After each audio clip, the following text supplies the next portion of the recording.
Hello. Tonight I'd like to talk a little bit about product reviews that I'm going to be doing. Um, a lot of people have inquired in terms of the portable hot tubs and what they're capable of, what they're not capable of, and kind of show you sort of a long-term experience with a portable hot tub. Now, mine's a little bit of a different one from a traditional review. I'm actually going to be talking about a hot tub that I actually have used effectively now for 3 seasons. I set this thing up about 3 years ago. I usually run mine in the climate that I'm in from about mid-April to mid-October. And then mid-October I tear it down, and then I go ahead and kind of store it for the winter. I have kind of an unconventional thing. I actually built a screen room on top of an unlevel old hot tub platform that came with my house. I had my dad help me out with it and level it out. What I did was I put some metal roof panels on there, got one of those kind of magnetic screen doors, and then just basically wrapped the thing with screen. And then we made a wooden leveling platform to kind of level out the slope that's on that slab. And it seems it's worked real great for me for the last several years. Keeps out the weather real good and keeps the wear and tear down on the tub. So you have to keep in mind, if you're keeping your tub directly exposed to the sun, you're going to have more wear and tear on the tub itself. So we'll go ahead and go on in here. The tub is currently warming up right now. It's right between 99 and 100 degrees. Probably the biggest issue I can think of covering this thing from year to year is that the hot tub tends to build up, mold and various other things that you're going to deal with just from season to season. It's just the natural way of things. So what I found to be very effective is, and I actually just discovered this here, is taking a 3 or 4 spoonfuls of bromine, and I put it in there, turn on the bubbler, and then go ahead and just let it run. And it mixes up the bromine in there real good, and it just goes in and it strips all the nasty stuff out of there. And then what you do is you just drain the tub, spray it out real good, wipe it down, and of course change the filters, and then go ahead and put in new filters and refill it again. Now, I already did the first part last night, so it's actually in the stage where it's going to be ready to go here probably in the next couple of hours. This thing has been running since about 5 o'clock yesterday afternoon. So these things only warm up by about 2 degrees per hour. That's why they take so long. The portable hot tubs are hooked up to standard 110 outlet. So the convenience is you don't have to have somebody come in and wire you 220, or doing it yourself if you got the electrical skills and knowledge. But the disadvantage is, of course, that you're not going to warm up your tub anywhere near as fast. Generally about 2 degrees per hour is what you're going to get. My tub has taken longer than usual. They say about 20 hours. But then again, my tap water was also about 56 degrees, which is generally, colder, because usually the tap water is somewhere between about 63 and 65 degrees. So it was really cold. So it's just taken it longer to get there. And keep in mind, this pump's been, it's on its 3rd season now, so it's had some wear and tear and some use. So it's probably not quite as 100% efficient as it is out of the box. One of the other things that I did with my hot tub is I went and I put a tarp underneath it because it is on a wooden platform, so I didn't want to risk splinters or anything puncturing the tub. Surprisingly, I've managed to keep the tub, puncture free over the last 3 seasons, which, a lot of people have had to use that patch. I haven't had to use it as of yet. By nature, it doesn't quite hold air as long as it used to. One of the things I find is that every time I do a water change, and it's recommended about every 3 to 4 weeks you do a water change with these portable hot tubs, what I end up doing is I just shoot it up with some air, both the cover, because it has an inflatable cover, and the inflatable wall of the tub. Now, a lot of people look at these things, they might go, oh, they're kind of cheesy or whatever, and they're not as efficient as a regular hot tub. Well, you take a look at it from this perspective. Can you run a regular hot tub year-round in all kinds of weather? Absolutely. Is it going to develop punctures? No, it's never going to.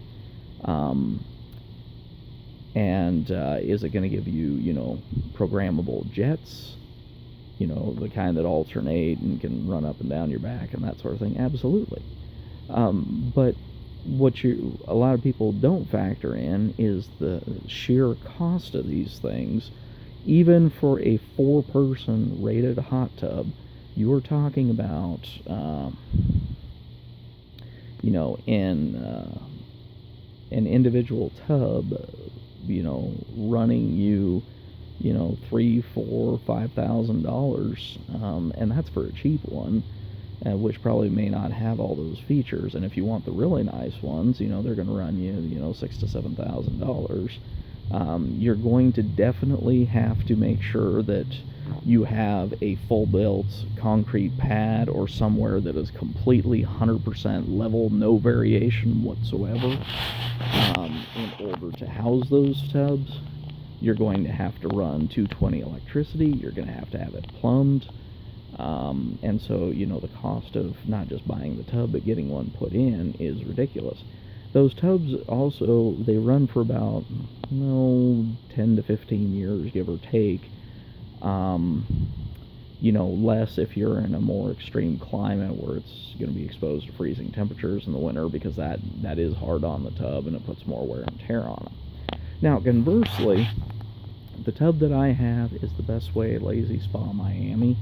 Now it's known as Saluspa Lay-Z-Spa Miami. It's the same tub, same company and everything. Kind of funny, I actually got mine for about $250 with $80 in-store credit at Kohl's a few years back. And so it was one of those things where the price was just unbeatable on it. I mean, for that price, I couldn't turn it down. It was worth it just to pay that much just to try one out and see how it works. The current pricing on it, you can generally buy one of these tubs. I looked it up recently on Amazon, about $340 regular price, or if you keep an eye out for specials, $300 or less. So even though you might go through, even if you keep it well protected, you might go through 3 or 4 of these things in the time that it would take you to go through a regular hot tub. You're still coming out thousands of dollars ahead with these portable hot tubs, even if you're buying a new one every 4 to 5 years. So it is what it is. If you manage to find a place where you can keep this thing indoors, but it's still near a drain, so you can drain it once a month as you need to, you could pretty much almost use the tub indefinitely like a real hot tub. As I said, for me, I just use it for this application. What I found this tub is best for, and personally my favorite for hot tubs, is in that kind of that sweet spot about the 40 to 65 degree weather, or what I like to call chilly weather. that's the perfect balance, because you can get this thing up to 104 degrees, so you get that cool breeze in the air to kind of cool you down, but the tub's keeping you nice and warm. And it's just the perfect contrast, in my opinion. I mean, obviously, you know, different people's opinions vary. These tubs, it's really hard to see because it's getting dark out here. They do come with these child-proof latches. There are 6 of them around there, which is great because obviously you don't want, you know, some little kid climbing into the tub or whatever. And believe me, it takes 2 hands to, with a fair bit of pressure, to get them, and there's 6 clasps around there to get the cover off. So you do have a fair bit of a protection there, as it were, for safety. Let's see what else. You can choose to treat it either with bromine or chlorine.